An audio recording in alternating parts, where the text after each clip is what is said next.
A coin toss. But this time, if you lose, you die. The Coen Brothers' 2007 film, No Country for Old Men, drags you to exactly this point and leaves you there. Most movies tell you a story, help you identify with characters, and deliver catharsis by the end. This film doesn't do that.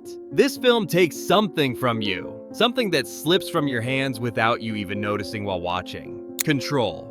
Your expectations about how events will unfold, your belief that good will prevail, your trust that the story will offer you some meaning. It takes all of it and leaves you with an emptiness as cold as the vast Texas desert. The film begins with Llewellyn Moss stumbling upon the bloody aftermath of a drug deal. He finds $2 million and takes it. This is a perfect setup for a classic thriller.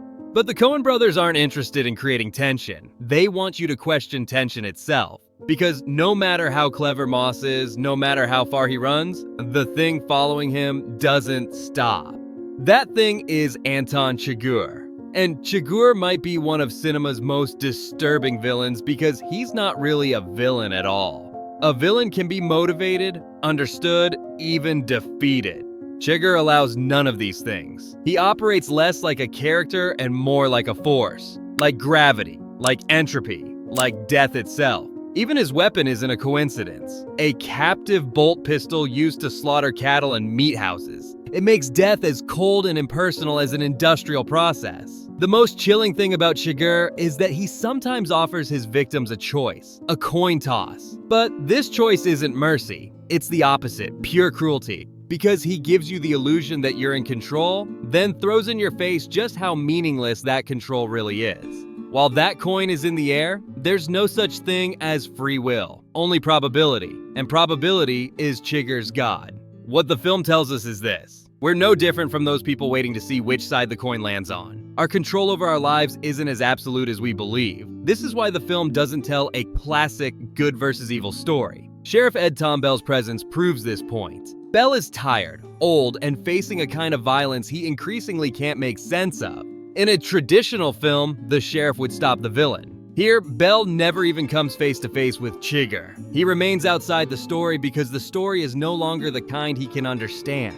Bell's dream monologue in the final scene is perhaps the film's quietest yet most devastating moment. His father rides ahead in the darkness, carrying fire, and Bell follows but can't catch up. Then he wakes up, and the film ends. The Coen Brothers don't offer you a resolution. The violence is never explained. Chigurh is never caught. You don't even see Moss die. The film hides that moment from you. It takes away the very moment you wanted to see, the moment that would give you closure. Because life does the same thing. Sometimes we can't witness the deaths of the people we love. Stories end without closing. Where we expect to find meaning, we find emptiness. The film's silence deepens this effect. There's almost no music, just wind, footsteps, gunshots. This silence leaves you unprotected. You enter scenes without the cinematic cues you're used to, and because of that, the violence feels even more brutal.